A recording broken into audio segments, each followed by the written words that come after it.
Question 1. Write a letter to the editor of an English daily on the basis of the following points. Points: condition of government-run hospitals deplorable, insufficient beds, sanitation poor, not cleared regularly, doctors and nurses come and go, patients unit tended, cry for help, appeals not considered, your request. Answer. 2. The editor. The Times of India. Kolkata 01.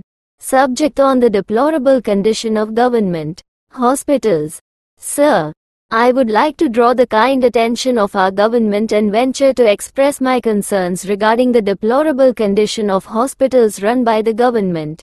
Some of these hospitals have insufficient beds.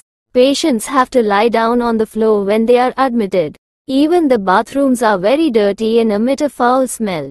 Though there are persons appointed for the task, the bathrooms are not cleaned regularly. Patients remain unattended, even when there are nurses and doctors available. These helpless people cry for help, but their appeals remain unheeded.